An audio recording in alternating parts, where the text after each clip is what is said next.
biglang lumabas ang transparent figure ng isang lalaki ang naglalakad patungo sa kanila. Mali sila. Hindi din napansin ng magkakasama ang figura na to at mabuti na lang din at agad na pinaandar ng nagmamaneho ang motor na sinasakyan nila. Ang nakapagtataka, madidistinguish mo ang mga taong nakasakay sa motor. Buo ang rehistro ng katawan nila sa camera. Sa pagdaan ng bata sa hagdan, makikita mo ang paglabas ng isang anino na may 4 na paa. Aso din. Hugis aso o tigre daw ito ayon sa mga nakapanood. Sumisilip. Mabilis lang ang video, pero nang i-zoom in niya ang camera sa ilalim ng bahagi ng pader, sa butas nito makikita mo ang isang mukha na nakasilip sa kanila. Sa likod niya, nagtatago sa lilim at mga dahon ng puno. Isang nakakapangilabot na imahe ang makikita. Isang matandang babae, nangingitim ang kulay ng balat nito at ito ay may malalim na mga mata. Sabi niya tanging siya lang ang nakakakita sa pang-anim na kasama nila. Hindi ito napapansin o nakikita ng ibang kasamahan niya. Ang nakapagtataka pa, nang isa-isahin niya ang mukha ng kasama niya. Lahat naman sila familiar sa kanya. Ngunit tignan mabuti ang video. What's up, Facebook? What's up, YouTube? What's up mga kasimpogi? Yon, magpapaalala tayong tatlo. Ito nga pala si Kuya Ram, yung gwapo ng 1C. Ako nga pala si Kuya din, yung gwapo ng 1D. Ito naman pala si Kuya Pogi, gwapo ng Kasigran. So magre-reaction video tayo ulit kay Sir Goosebumps. Goosebumps. Sana Goosebumps. Hilahin mo kami pataas. Huwag mo kami pababa. Ayan, huwag mo kami i-claim, no?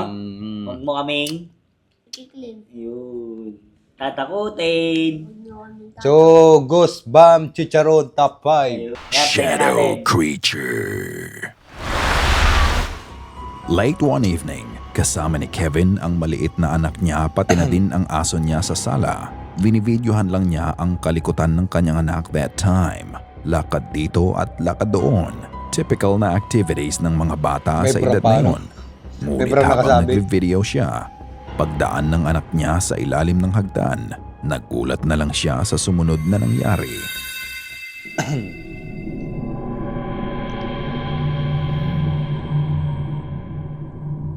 Ano yung may sumunod?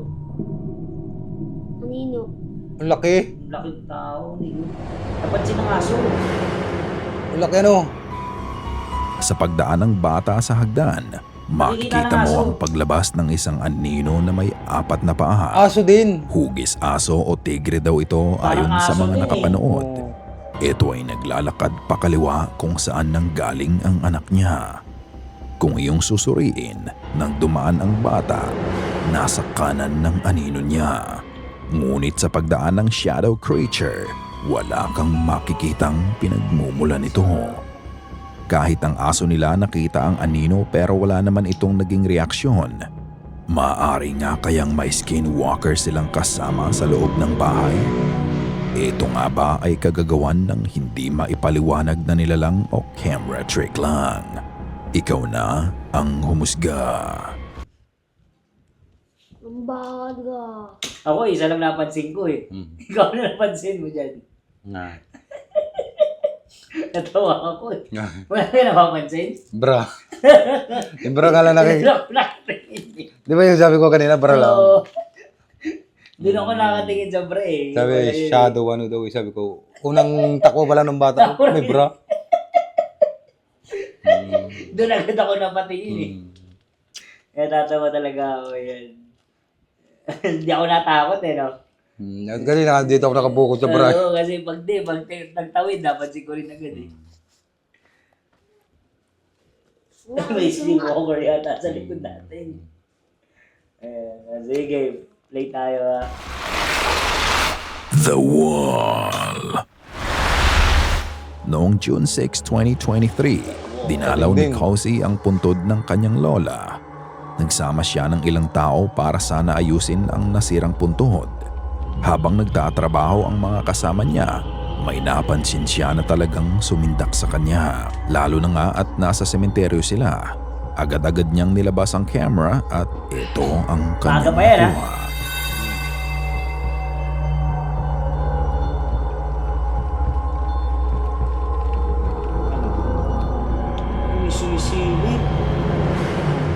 Mabilis lang ang video, pero nang i-zoom in niya ang camera sa ilalim ng bahagi ng pader, sa butas nito makikita mo ang isang mukha na nakasilip sa kanila. Tao, no? Nakakatakot ang tingin nito na tila pinagmamasdan lang ang bawat kilos at galaw nila.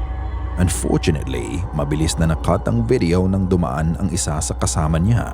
Ang sabi ng ibang nagko-comment sa video niya, may mga kaso daw na may mga pamilya na naninirahan ng walang pahintulot sa ibang mausoleo. Ganito din nga ba ang kaso ng nakita niya? Parang dito sa atin. Ang susunod na video na to ay kuha naman ng Yung sa may kabilang pader, waga. Ano? Yung kabilang pader butas. Oo, ano yun? Yung Yung nasa, mga nakatira ka guys sa atin. yun tinatawag na ano yung kung sa village. Hindi, tsaka... Mga Dillinger. Pupuro pa tayo, may boy din nakatira. Normal. Kasi, Hindi siya takot. hindi, sanay na eh. No choice, matatakot ka. Mas mahirap matakot nang walang tutulugan. Di ba? So, yun, pinapahaba lang natin yung video kasi 13 minutes lang eh. So, di ba? CCTV sa sementeryo sa Play Vietnam. tayo. Makikita mo ang tatlong magkakasama na angkas ng motor. Seryo ah. Sila ay bahagyang napahinto sa harapan ng isang puntod. Tatlo. Chinek lang ng nagmamaneho ang direksyon na pupuntahan nila. Ngunit ang hindi nila alam, meron na palang nakasunod sa kanila. Parang orbs. Parang orb, no? Ang galing naman, may CCTV dyan. Mayaman na may-ari ng kaba. Yung nicho na yun. Oo. No? May CCTV.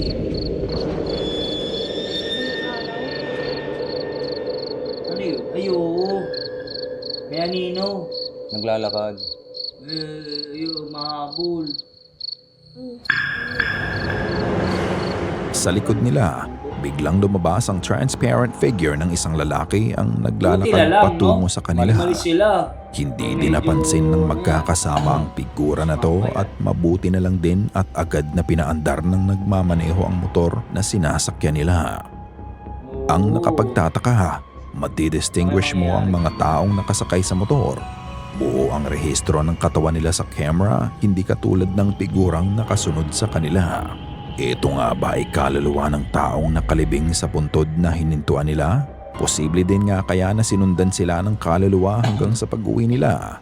Ikaw na ang humusga. Behind her. Pagpag tayo. Si Yuri Behind her. Kaya pala kailangan no? Papagpag.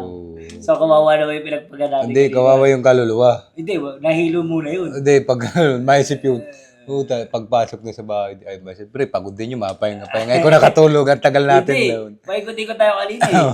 So, nahilo na yun. Nakapili na ng magandang bahay doon. Yung Ang layo natin inikot eh. Napagod na. Nakailang, tayo, phase 1, phase 2, phase 3. Tuba pa tayo sa ilog. Page 7, page 8. So, yun. Grabe si Goosebumps, no? Talagang bakbakan. Hindi ako inantok dito. Yung niya, yung mas magandang kwento niya, yung talagang pagbawat Hindi, maganda rin naman si Sir Crips. Hindi, para sila maganda. Oo, kanya-kanyang style. Tsempohan lang sila kumuha ng Minsan may part sa ganyan-ganyan, siya eh, no? Isa may maganda kay Sir Crips. So, parehas lang. So, kayong dalawang parehas. Ilan nyo, ilan tayo Ay pataas? isang content creator sa Okay, Thailand tayo, na gumagawa ng mga nakakatakot na clips para sa mga audience niya. Kasama niya sa paggawa ng video ang anak at asawa niya. However, noong Abril ng taong 2022, isang video nila ang nag-viral sa TikTok dahil ang isa sa mga clips niya kung saan siya ay nagpapanggap na multo na nagtatawag ng mga dumadaang tao. Ang hindi niya alam sa pagkakataon na yon, may totoong multo na pala siyang kasama.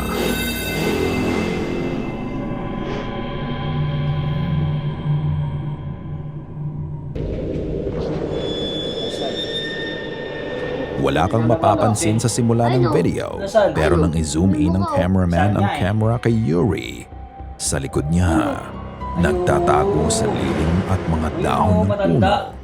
Isang nakakapangilabot na imahe ang makikita. Isang matandang babae, nangingitim ang kulay ng balat nito at ito ay may malalim na mga mata. Hindi din ito gumagalaw at tila wala itong kurap na nakatingin sa Yan ang camera. Hindi ko Ito napansin. daw ay Maynak, vengeful spirit na namatay sa kanyang panganganak habang hinihintay ang asawa niyang nasa gyera. Naniniwala ba kayo na nakuna nila ang vengeful spirit na to o gawa-gawa lamang Parang di ito ko nila napapansin. Yuri? Ikaw na ang bahalang humusga. Kayo, ano tingin niyo? Hindi, kasi pag pumatol yung lalaki, papasok siya doon. So ito is so surprise. Ay. May, Ay, oo. ganon. Yung parang yung sino yung gumagawa, no? Di ba yung may babae mo na, maakit sa lalaki. Oo. Pagpasok ng lalaki, bakla yan, na sasalubong, lalabas. gano'n lang ano Ano niya. yun? Yung content creator yung Oh, brothers? oh. Bartolomeo Brothers ba yun? Ano yung, di, ano yun? Yung Bartolomeo Brothers yata yun. Arturo? Ano yun? Oo, basta yun. Yung vlogger na kanwari, maganda. Oo. Tapos gano'n, lalaki na pala. Lalaki, bakla na. Ayo, wala. Ano pala yan? Content lang. No, kasi ito, papasok siya doon. Ah. Mga ganon siya, pagpunta niya, no, ganon na itsura. Ang galing ni daddy mo ah. Kakanood mo ng Facebook yan. Paano? Wala, mahina itong video mo. Wala. May gumawa na noon. Paglabas niya, bading pala. Hmm. Sabi, Ruben. Pero ayos na. Pwede na. Raul. Raul si Raul yun, di ba? Yung minsan, di sa iniwan na nga niya yung motor, di ba? Pero content lang yun. So, ito rin yun. Ganyan din yung kalabasan mo. Doon nila ito kinuha. Baka. Yung doon ba, pwedeng doon yung kinuha yung idea na yun. Okay? Play tayo. So, tao talaga yun. Tao yan. Under the Stairs. Ang short video na mapapanood nyo ay galing kay Keely. Mahilig siyang gumawa ng mga video tungkol sa ginagawa niya at mga alaga niyang pusa. She's not really into paranormal, but one time, she received a notification on her phone na merong na-detect na movement sa sala niya. Nang tignan niya ang footage, she got terrified with what she saw. Ito ang video.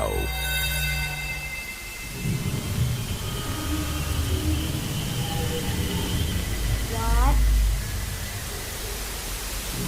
Ano yun? Pinaliligo. Patay ang ilaw at sobrang dilim sa sala. Pero kapag Napansin ba itinaas natin ang brightness ng footage, dito marireveal ang terrifying apparition. Sa ilalim ng hagdan, makikita mo ang Ay, may paglabas mga ng nakaw. nakakatakot na figura ng malaking lalaki. Dahan-dahan lang ang galaw nito at tila ba may hinahanap ito sa sala. It just manifested itself out of nowhere. Ang sabi niya, laging may na-detect ang camera niya kahit wala namang tao doon. Unfortunately, this is the only time na nag-post siya na may kinalaman sa May nakatira paranormal sa bahay niya. at wala na tayong naging update pa. However, you can't deny that there's really something there. But what do you think? Did she really catch a ghost on camera? Ikaw na ang magpasya. The sixth member. Oo, tao. Yung bagang siguro nakaano lang sa basement. Hindi niya alam na may basement siya. May mga ganun ang tawag Oo, doon. yung mga may Mga basement. doon na nakatira. Uso yan doon na. Ba't dito sa Pilipinas wala yun? May ang basement dito, yung yung tambakan ng tae. Deposito. Ano wala? Ano tawag doon? Yung Puso Negro. Puso Negro. Wala tayong basement dito eh. Oo, Puso Negro. Wala rin hindi rin pwedeng tumira sa taas. Kasi, yero agad yun. Oo, Sulog mainit, ka, mainit, maghapon. oo. Oo. Hindi, Pagtagal ang yan, may tostado. tumitter talaga sa ganyan sa mga mamalamig na panahon. Kaya uso talaga sa ano yun, sa tawag Yung doon? may tumitter sa mga canopy. Ano? Canopy ba yun? Ghost or... Yan. Sige, play tayo. 5 magkakaibigang lalaki ang pumanik sa Mount Lawu sa Indonesia. Uy. Ano yun, guys? Hindi ko napansin yun. Pumarada nga eh. Baka may na... Noong May 10, 3 taon na ang nakalipas. Ang Mount Lawu ay isa sa pinakasagradong lugar para sa mga lokal at naniniwala sila na isa din to sa pinaka-haunted na bundok sa Java. Habang inaakyat ng magkakaibigan ng trail papuntang summit, nagvi-video sila para ipakita ang kanilang progress.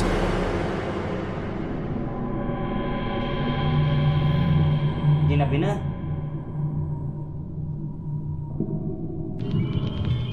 Naging maayos naman ang pagpanik nila ngunit nang magpahinga sila sa isang bahagi ng bundok, 6 member, kaya naging pala 6 uneasy member. na ang pakiramdam ng Parang nag-post biglang ng video. Ang sabi niya, pakiramdam niya na may nakasunod sa kanila. Dito nakapag-video pa siya at ito ang kanyang nakuha. Sa mga dora. Ilan dalawa? Isa, dalawa, tatlo, Sa mga dora. apat. Uy! Ano yun? May blue. May tao. Isang bagay ang hindi Wala. maipaliwanag. Sa videong kuha niya, nadagdagan sila ng isa pang May kasama. naka-blue. Makikita mo silang 5 sa video pero sino ang naka-blue sa Oo, likod yun, oh. nila? Ayun o. Nakangiti. Nakangiti yun. Although malinaw mo tong makikita sa video pero may kakaiba sa lalaki na to. Tanging siya lang ang hindi nakasuot ng hiking gear sa grupo. Bukod doon, nagbibigay ito ng kakaibang pakiramdam na hindi ko maipaliwanag. Saad pa nang nag-post, naging Alam mo, masama para ang siya pakiramdam niya at yung kapansin-pansin sa video ang pamumutla niya. Sabi niya tanging siya lang ang nakakakita sa pang-anim na kasama nila. Hindi ito napapansin o nakikita ng ibang kasamahan niya. Ang nakapagtataka pa, nang isa-isahin niya ang mukha ng kasama niya. Lahat naman sila familiar sa kanya. Ngunit tignan mabuti ang video. Parang ginagaya ng pang-anim na miyembro ang mukha ng isa sa mga kasama niya. Nakita ko din ang Reddit post ng isang kaibigan niya kung saan ikinuwento niya ang nangyari sa hike nila. Ayon dito, pagdating sa tuktok ng bundok, ang sabi ng mga kasamahan niya, siya ay nag-collapse at nagdeliryo. Paulit-ulit niyang sinasabi na may nakasunod sa kanila at may nagmamasid sa kanila sa likod ng makapal na hamog. Sa pagsikat ng araw, natulungan pang maibaba ng mga kasamahan niya ang lalaki at maswerte din na naitakbo agad siya sa ospital. Ano sa tingin niyo ang nangyari sa kanya during their hike? Delusion nga lang ba ang nakita niyang pang-anim na kasama nila? If so, then papanong nakunan pa niya ito sa video? Siya kaya ay naengkanto o may ibang bagay pang nangyari? Katulad ng dati, nasa inyo pa din ang pagpapasya. Kayo na ang bahalang humusga. Pero ang ganda ng bicep nung ang kulay blue. Bilog na bilog ang balikat. Yun nga, ewan natin kung tama nga yung sinabi mo, baka tour guide. Pero yung ngipin niya, diretsong white. Oo. Walang gatla. So di natin masabi, 50-50 rin ako eh. Lalo na nag-post yung yun Hindi, nga, yung gaya nga yung kasama niya. Pero kung walang post yun, medyo Pwede. Hindi yan. ginagaya nga daw eh, parang double gang yun. Ano yan, yung tambalastus kung tawagin. Pag tumawa yan, puro ngipin sa ganito. Matotoo yung tambalastus. Ang ganda yun, no? Puting-puti. Okay. Grabe talaga. Prayers and laments.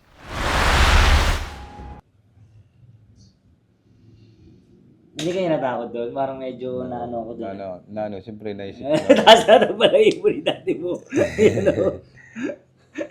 Pakita mo sa camera. Balbon lang. Balbon. Ikaw natakot ka? Si Eldelisa ay nagtatrabaho sa church na to sa Azcapotzalco sa Mexico.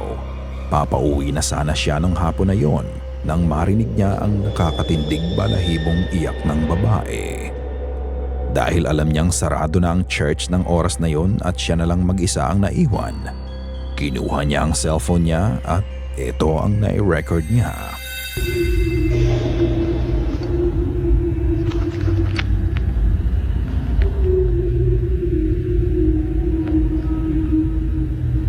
Iyak.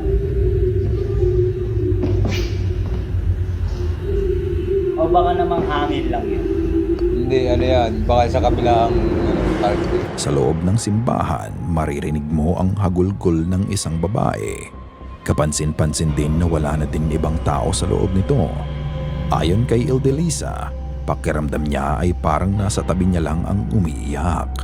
Umuwi siya nung araw na yon Ngunit ang kakaibang iyak na narinig niya sa loob ng church ay nanatiling misteryo para sa kanya. Nadala niya. Sino o ano kaya ang may gawa ng iyak? Sana ay kinilabutan ka sa mga video na aming itinampok ngayon. na sumasama talaga, no? Oo, sumasama. Okay, so, naniniwala na kayo sa pagpag. Wala. Pero nung nahilo na sa atin, Oo, talaga sobrang pagpag. naligaw na yun doon. Naligaw din. Tayo nga, naligaw eh. Oo, sila pa kaya. So, papaalam tayo. So, pasalamat mo tayo kay Sir Goosebumps dahil So, Sir Gus ba, napakahusay mong gumawa ng video. walang kuskus balungos. Mm. Sige. So, bye-bye Facebook! Mga YouTube. Babay mga kasing pogi.